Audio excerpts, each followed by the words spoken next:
The smell of onions and garlic drifted through the cold night air of Callow's Reach, rising from a small farmhouse that sat alone at the edge of a wide, quiet field.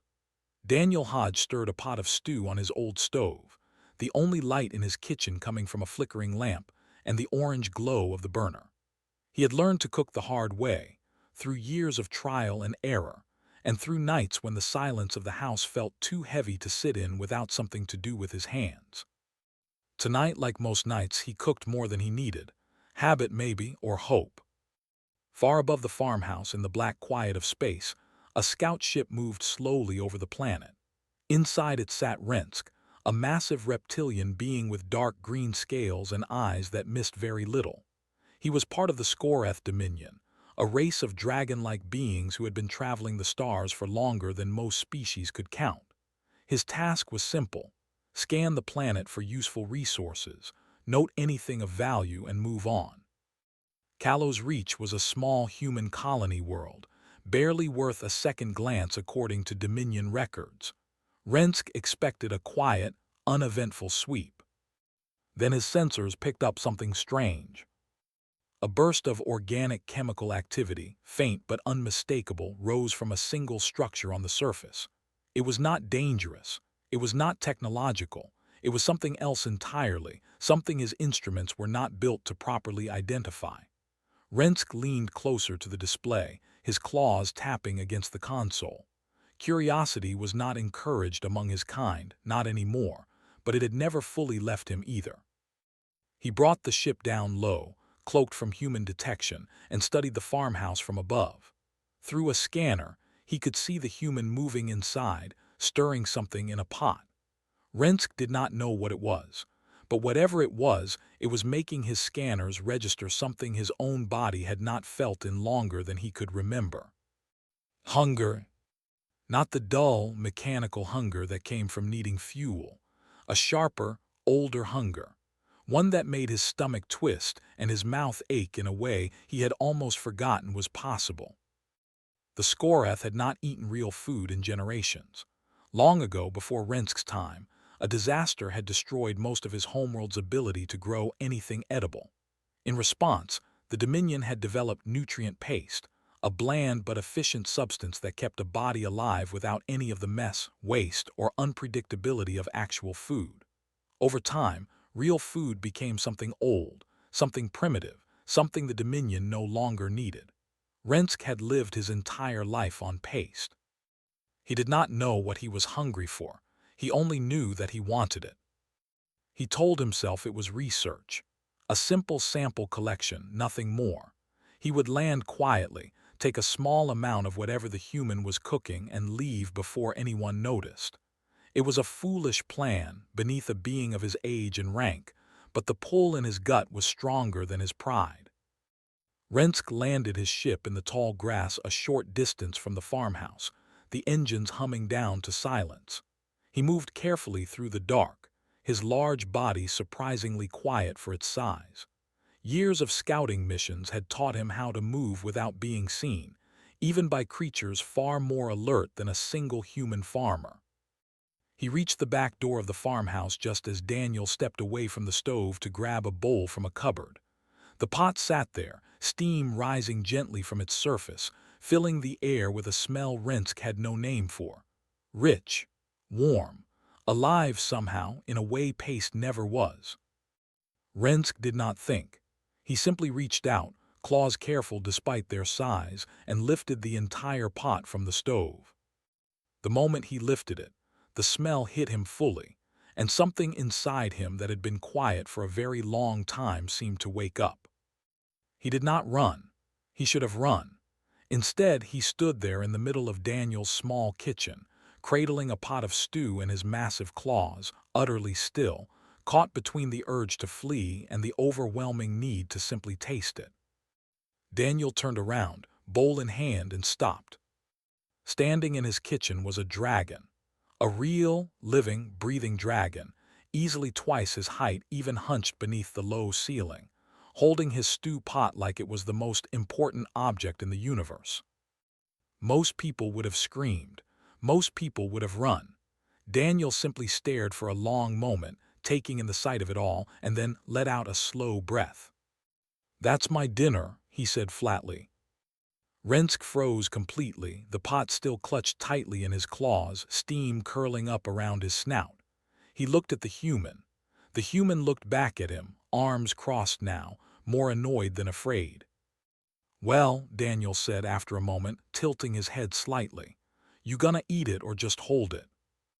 Rinsk did not answer.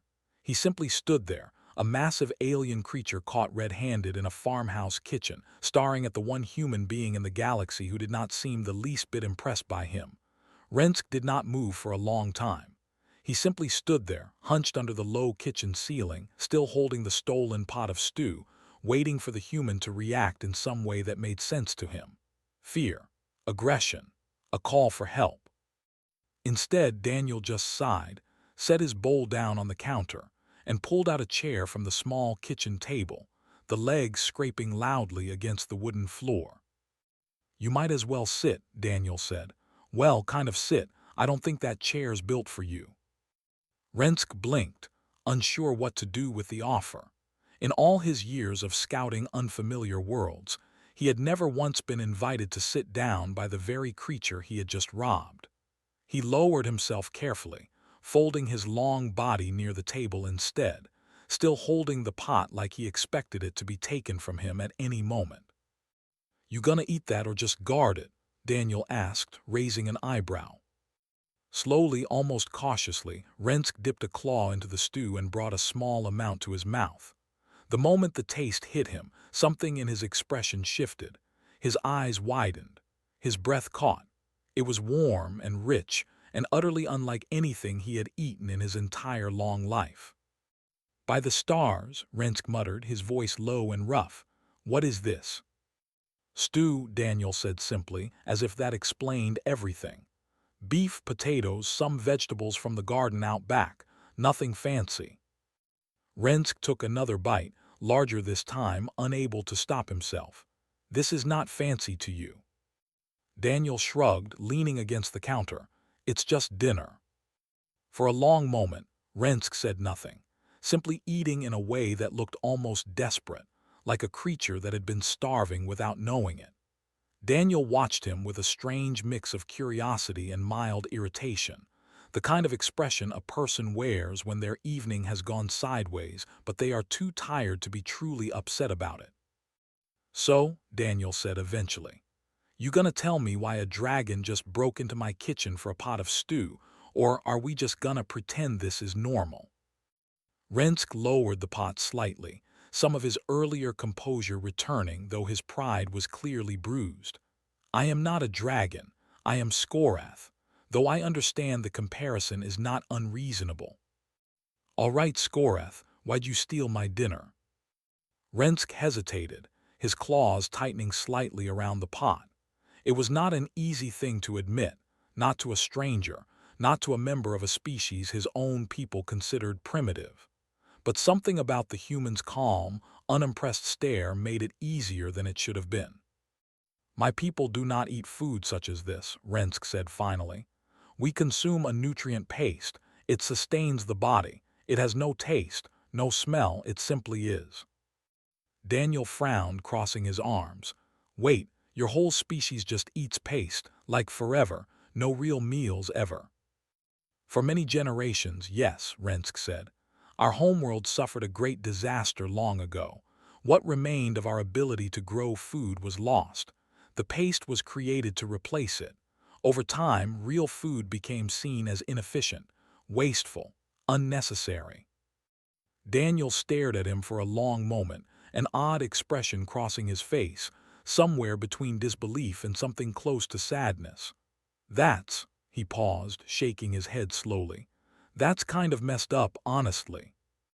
Rinsk lowered his head slightly, an oddly humble gesture for a creature his size. "Perhaps, but it has been our way for longer than I have been alive." Daniel was quiet for a moment, tapping his fingers against the counter, thinking. Then, almost without meaning to, he reached for another pot from the cupboard. "All right," he said. "If you're gonna raid my kitchen, you might as well do it properly. Sit tight." Rinsk watched, both confused and strangely intrigued. As Daniel began pulling out more ingredients, chopping vegetables with practiced ease, tossing them into a fresh pot, he explained each step as he worked, almost without thinking about it, the way someone talks when their hands are busy and their mind wanders. This is garlic makes everything better. This is thyme, good for stew, good for soup, good for pretty much anything really. You want a little salt, not too much, and you let it simmer, don't rush it. Rensk listened closely, absorbing every word like it was something precious. It was such a small thing, cooking a simple meal, and yet it felt like nothing he had ever witnessed among his own people. There was care in it, attention, a kind of quiet devotion that had nothing to do with survival. By the time the second pot was ready, Rensk had eaten the first one entirely, scraping the bottom clean with an almost embarrassed look on his face. Daniel raised an eyebrow, sliding the fresh pot toward him. "Guess you were hungry." "You have no idea," Rensk said quietly, and for the first time there was something almost human in the way he said it. They sat together for a while after that, Rensk eating slowly this time, savoring each bite instead of devouring it, while Daniel leaned back in his chair, watching the strange creature with a growing sense of curiosity rather than fear. "So what happens now?" Daniel asked eventually. "You just gonna fly off and forget this happened?" Rensk considered the question carefully, staring down at the empty pot in his claws. "I do not believe I can forget this," he admitted. Daniel smirked slightly, shaking his head. "Yeah, figured you'd say that." Outside, the night stretched on quietly over Callow's Reach. The stars scattered across the sky above the small farmhouse, utterly unaware that something unusual had just begun. 2 weeks passed before Daniel realized he had started leaving the back door unlocked on purpose. He told himself it was nothing, just habit. But every few nights, once the sun dipped low behind the hills and the fields went quiet, a large shadow would slip down from the sky and land in the tall grass behind his farmhouse, and Daniel would already have something warm waiting on the stove. It became, without either of them fully admitting it, a routine. Rensk always arrived carefully, checking the sky first, then the ground, moving with the practiced silence of someone who understood exactly how much trouble he would be in if his fleet ever learned where he was spending his free hours. Still, he came anyway, night after night, drawn back by something far stronger than simple hunger now. Tonight, Daniel had a pan of cornbread cooling on the counter and a pot of chili simmering on the stove, the air thick with the smell of spices. Rensk lowered himself into his usual spot near the table, folding his long body carefully to avoid knocking anything over, a habit he had picked up after his tail had taken out a chair on his second visit. "You're getting good at that," Daniel said, nodding toward the way Rensk settled into the cramped kitchen without breaking anything. "Practice," Rensk said simply, watching as Daniel ladled chili into a large bowl and set it in front of him. They had fallen into an easy kind of rhythm by now. Rensk would arrive, Daniel would cook, and somewhere between the first bite and the last, the two of them would talk. Rensk spoke of distant worlds and long journeys through the stars, of the Scoreth Dominion's vast fleets and ancient history. Daniel spoke of smaller things, the farm, the quiet. Sometimes, when the night grew late enough and the food grew cold enough that eating slowed down, he spoke of things he did not usually say out loud. "My wife used to cook," Daniel said tonight, staring down at his own bowl without really seeing it. "Not because she had to. She just liked it. Said food was how she showed people she cared when she didn't know how to say it out loud." Rensk lowered his spoon, watching Daniel carefully. He had learned enough about human expressions by now to recognize the particular stillness in Daniel's face, the kind that came before difficult words. "She passed a few years back," Daniel continued. "Sickness, nothing anyone could have stopped." He paused, tracing the edge of his bowl with one finger. "After that I just kept cooking. Guess it was the only way I knew how to still feel close to her." Rensk sat quietly for a long moment, processing this. Among his own people, Loss was handled efficiently, quickly, without much ceremony. Grief was seen as something to move past, not something to carry. But watching Daniel now, he began to understand that some things were not meant to be moved past so easily. Some things were meant to be carried gently, and food, it seemed, was one way humans carried them. "I am sorry," Rinsk said finally, his voice softer than usual, "for your loss." Daniel gave a small, tired smile. "Thanks, it's all right now, been a while." He glanced up at Rinsk. "Your turn, tell me more about this dominion of yours. How exactly does an entire species just stop eating real food?" Rinsk considered the question carefully before answering. "Long ago, before I was born, a great disaster struck our homeworld. Our ability to grow food was destroyed almost entirely. In the years that followed, the paste was developed as a solution, a way to survive without needing land, without needing time, without needing anything beyond simple production." "And it just stuck?" Daniel asked. "It became efficient," Rensk said. "Over generations, food culture faded. Cooking became seen as wasteful, unnecessary labor for something the paste already provided. Eventually, few among us even remembered what real food tasted like." He paused, glancing down at his empty bowl. "Until now." Daniel studied him for a moment, something thoughtful crossing his face. "You know, food's not just about survival," he said. "It's about, I don't know, care, I guess, memory, connection. When someone cooks for you, really cooks for you, that's them saying something they might not have the words for otherwise." Rensk absorbed this in silence, turning the words over carefully in his mind. It was such a simple idea, and yet it felt enormous, like something his entire civilization had lost without ever realizing what it had given up. From that night forward, Rensk began bringing things with him on his visits. Rare spices from far-off worlds, small jars of unusual ingredients collected during his patrols, gifts offered with an eagerness that felt almost childlike for a creature of his age and size. Daniel welcomed each one with genuine curiosity, incorporating them into meals whenever he could, delighted by the strange new flavors Rensk introduced. One evening, Daniel finally handed Rinsk a knife and a cutting board, nodding toward a pile of vegetables on the counter. "Your turn," Daniel said, arms crossed, clearly amused. "Let's see what you've got."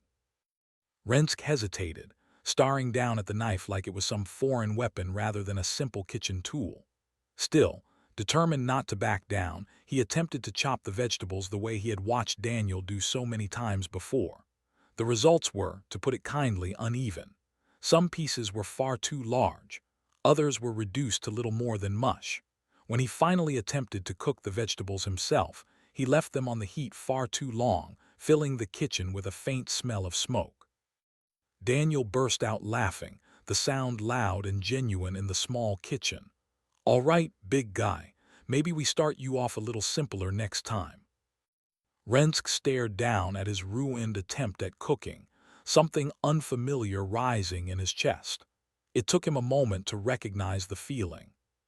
He was laughing too. It was a strange, rough sound, unfamiliar even to himself, but it felt good in a way little else had in longer than he could remember. For the first time in his long life, Rensk understood that failure, shared and laughed about, could feel just as warm as any meal. Outside, unnoticed by either of them, a set of curious eyes watched the strange lights flickering from Daniel's farmhouse windows, taking careful note of the unusual visits that had been happening far too often to be ignored any longer. Petra Lynn had not survived years of running the Callows Reach colony by ignoring strange patterns. As the settlement's overseer, it was her job to know what happened within the small colony's borders, and lately, something had been happening that she could not explain. Odd lights near the Hodge farm late at night. Strange readings on the colony's basic scanning equipment.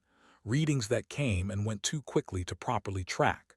And Daniel Hodge himself, usually reliable, usually present, had missed the last 3 community meetings without so much as a message explaining why. Tonight, Petra decided she had waited long enough. She made her way toward the edge of the colony as the sun dropped low, a hand light clipped to her belt and a small scanner tucked into her jacket pocket.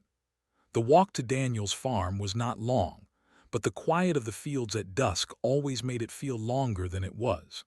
As she approached, she noticed a faint shape near the back of the farmhouse, tall and broad, silhouetted against the darkening sky. Her breath caught in her throat.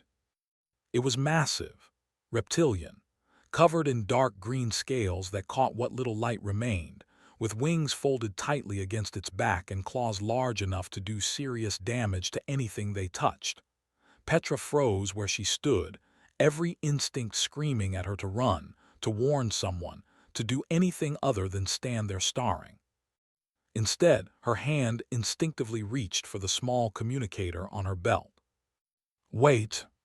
Daniel's voice cut through the quiet as he stepped quickly out of the farmhouse, hands raised, positioning himself between Petra and the massive creature behind him. "Petra, don't," he said, his voice steady despite the tension in his shoulders.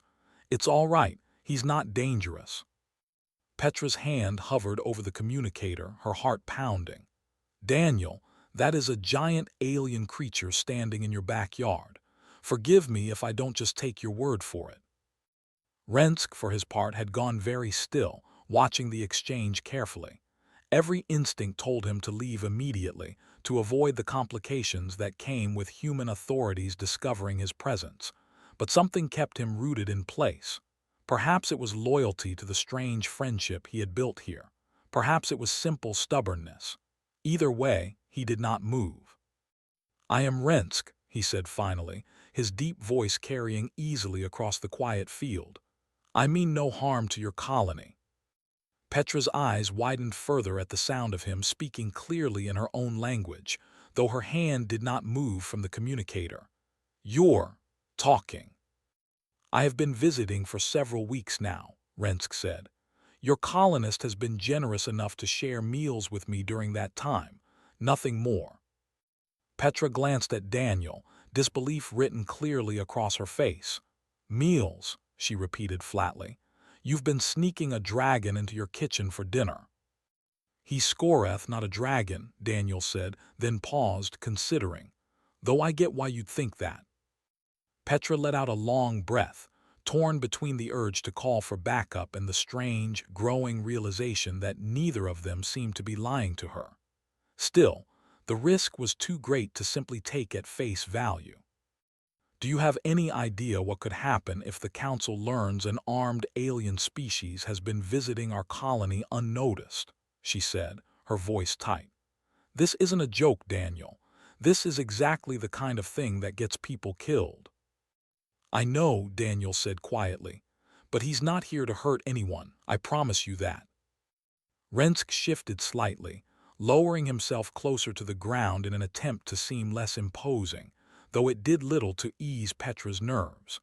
After a long moment of tense silence, he spoke again, his tone careful and deliberate.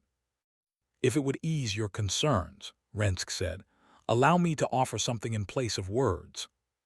Before Petra could respond, Rinsk reached carefully into the small satchel he had taken to carrying on his visits, pulling out a container Daniel had prepared earlier that evening, still warm.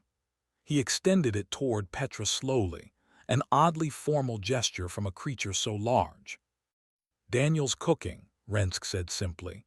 "Among my people, sharing food is not something done lightly. It is, perhaps, the closest gesture I know to offering peace." Petra stared at the container, then at Rinsk, then at Daniel, clearly unsure what to make of any of it. Slowly, cautiously, she reached out and took it, lifting the lid to reveal a simple dish of roasted vegetables and seasoned rice, the smell rich and warm even in the cool evening air. "You're seriously trying to win me over with dinner," she said, half disbelief, half something close to amusement. "Is it working?" Daniel asked, a small smile tugging at the corner of his mouth despite the tension still hanging in the air. Petra hesitated, glancing between the two of them one more time before finally, cautiously, taking a small bite. Her eyebrows lifted slightly in surprise at the flavor, though her guarded expression did not fully relax. "This doesn't mean I trust either of you," she said firmly, though her tone had softened considerably. "But I won't report this. Not yet.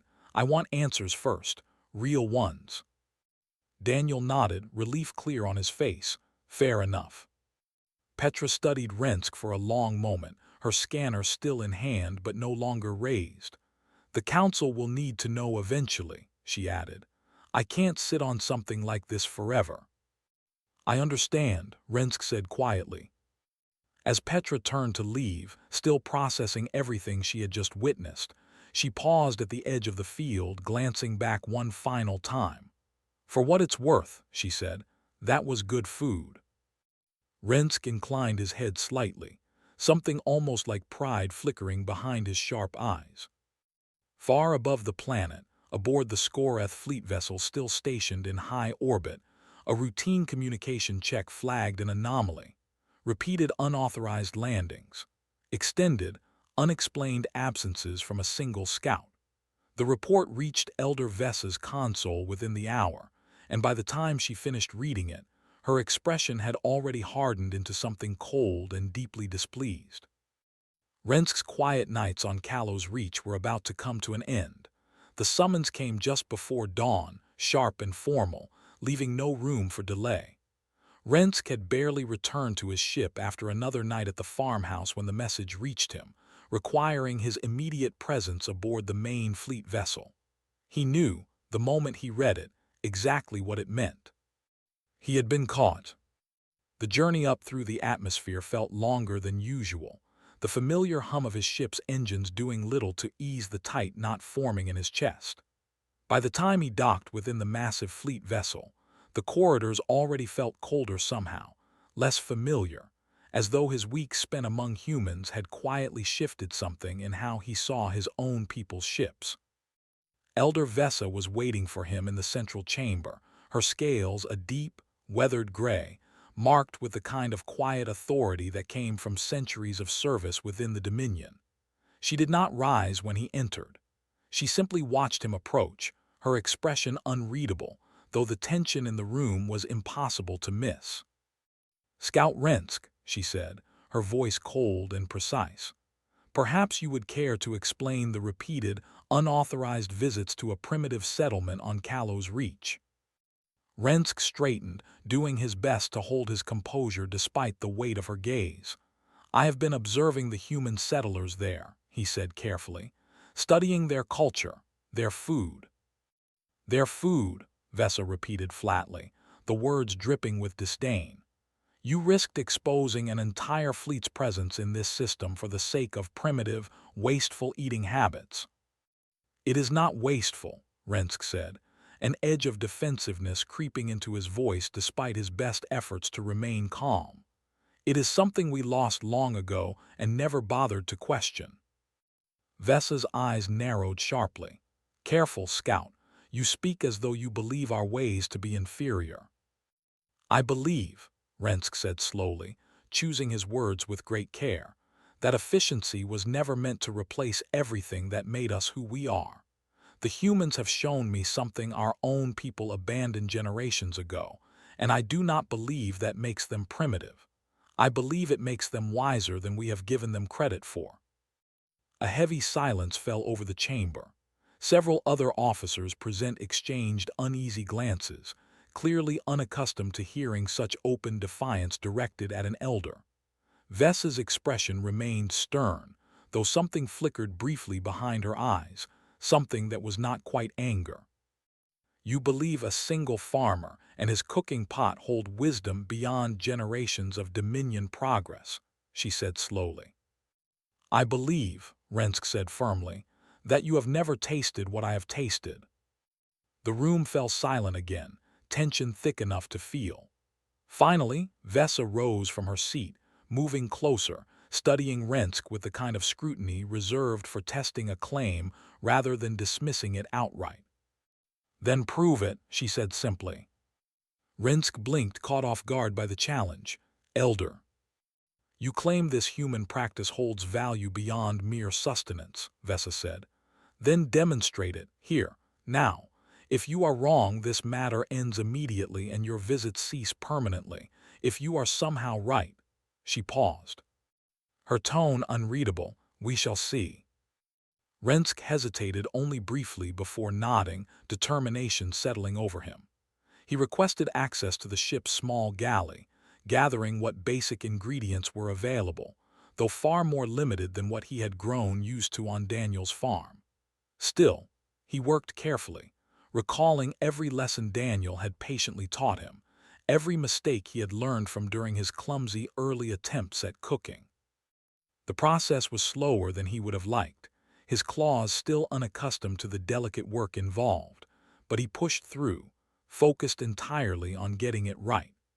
When he finally presented the finished dish to Elder Vesa, a simple seasoned broth with what vegetables he had managed to gather, his claws trembled slightly with nerves he refused to acknowledge out loud. Vesa studied the dish for a long moment before finally, cautiously, tasting it. Her expression did not change immediately. She remained still, unreadable, giving nothing away. But Rinsk noticed the slight pause before she took a second, larger spoonful, and then a third. "This is," she began, then stopped herself, visibly composing her expression back into its usual sternness. "Adequate." It was, Rinsk knew, as close to praise as an elder of her standing was ever likely to offer. "The Dominion has survived for generations on efficiency alone," Vesa said finally, setting the bowl down with deliberate care. "We do not require such things to continue existing." "No," Rinsk agreed quietly, "but perhaps existing was never the same as truly living." Vesa said nothing for a long moment, clearly turning his words over in her mind despite her rigid exterior. Finally, she straightened, her tone returning to its usual formal precision, though something in her manner had shifted, subtly but unmistakably. "You will not be punished for this," she said. "Not yet. But know this, Scout Rinsk. If this human connection proves to be nothing more than sentiment, if it holds no true value beyond your own personal indulgence, it will be severed permanently, and you along with it will face the consequences of your carelessness." "Understood, Elder," Rinsk said, relief and determination mixing together in his chest. "You have until the next full cycle to prove otherwise," Vesa continued. "Demonstrate the value of this connection, clearly and undeniably, or it ends."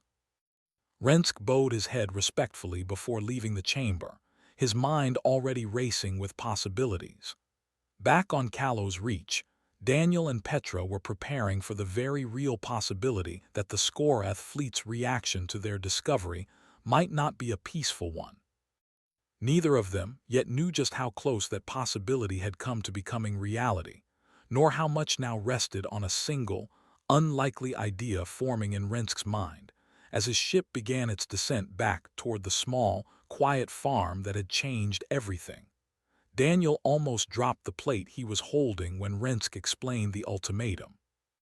They sat together in the farmhouse kitchen, the late afternoon light slanting through the window, casting long shadows across the worn wooden table.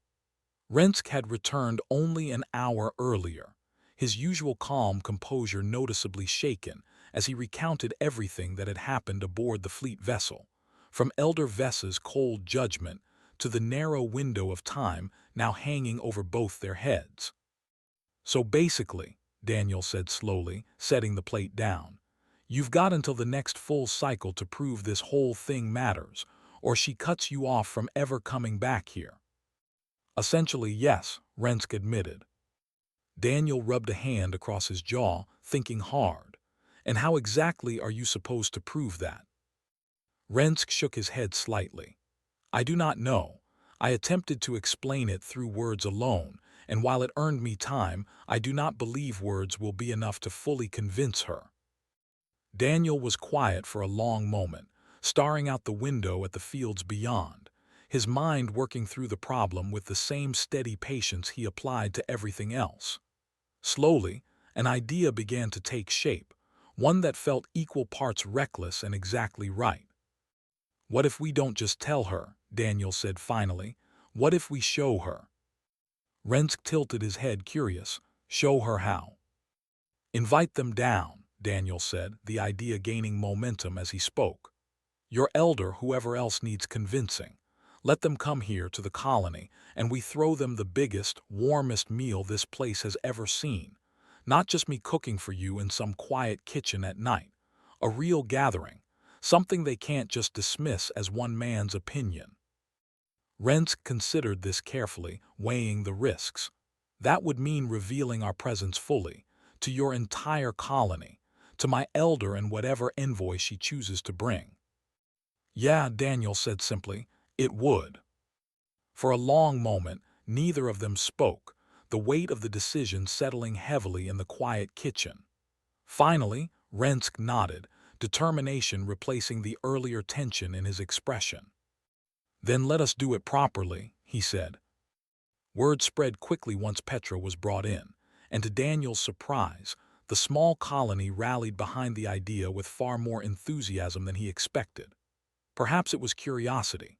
Perhaps it was simple human generosity, the kind that rarely needed much convincing when it came to feeding others. Within days, the colony's modest gathering hall had been transformed, long tables set end to end, filled with dishes representing whatever the small community could offer. Roasted meats, fresh bread, simmering stews, bright vegetables pulled straight from colony gardens that morning.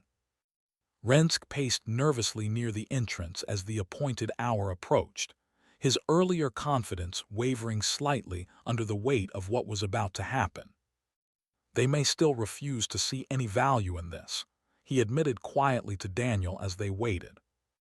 Maybe, Daniel said, clapping a steady hand against Rinsk's massive arm. But at least they'll see it for themselves instead of just hearing about it secondhand. The Scoreth envoy arrived not long after, descending from the sky in a manner far less subtle than Rinsk's usual nighttime visits. Elder Vesa led the small group herself, her expression guarded and unreadable as she stepped into the gathering hall, flanked by two other officers who eyed the humans around them with open suspicion. The room fell quiet for a tense moment as both sides took each other in. Humans and Scoreth standing on opposite ends of a long table filled with food neither species had shared together before.